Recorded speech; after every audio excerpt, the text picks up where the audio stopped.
Things seem to be moving along in preparations for the upcoming Marvel film Guardians of the Galaxy Volume 2.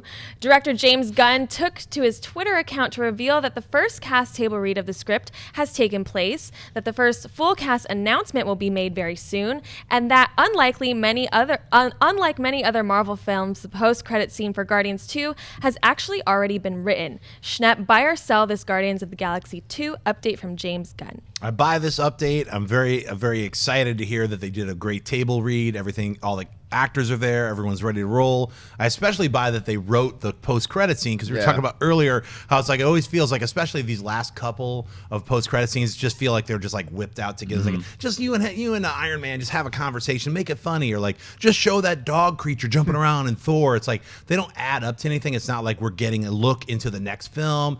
Like, you know, I mean, the closest post-credit scene was a great one was in the original Guardians, where you see, you know, the Warriors 3 and Sif show up and they have like one of the gems. So I think this Guardians of the Galaxy might really lead into Infinity War or something like that, where we get a little beefier type of post-credit scene. You know, a lot of people forget the Collector still has that Infinity Gem. He's still in possession of that. So that's why I was a little bit surprised when they announced that Benicio del Toro was probably not going to be showing up in Guardians of the Galaxy 2, just because we're getting closer to Infinity War. That Infinity Gem that he's still in possession of has to come into play at some point.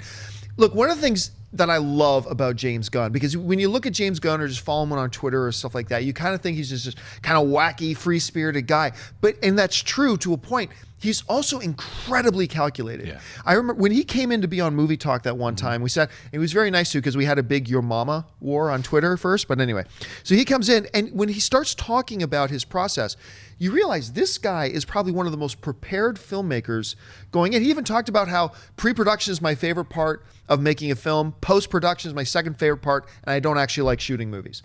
Because that's where you got to fly by the seat of your pants more than anything else, and he likes it all being planned. So I'm totally in agreement with you when you mentioned about the thing that excites me here is that they're putting so much thought this far in advance into what the post-credit scene is. So you got to know it's not going to be an irrelevant Thor shows up and kisses the girl, or the dog hopping around. Or this is probably going to tie directly either into Infinity War, or maybe Spider-Man, or maybe something else along those lines. Who knows? What do you think? See, I agree with you guys, but I think that that Marvel started paying attention to this right before Ant-Man, because Ant-Man seemed to be a little bit thought out too. Yeah, especially the Captain America part. There were two. There's a Captain America part that obviously leads into what we've seen in the trailer of Civil War. The other one didn't feel planned out to me. It's like, hey, the other one with the Wasp felt more like, let's do that. That'd be cool. But the Captain America one felt very executed. I don't agree. I think because of where we're going to go with that character and the way she's going to play in. Now, if she turns out to not do anything, and that's not a big Ant-Man and the Wasp. That's what I'm saying. Yeah. So I think it was a big lead into that next movie, and then obviously the Civil War played into it. So I think they know how much these post credits mean to us, and how much people are looking forward to them and what they've done. So I think that by him saying that.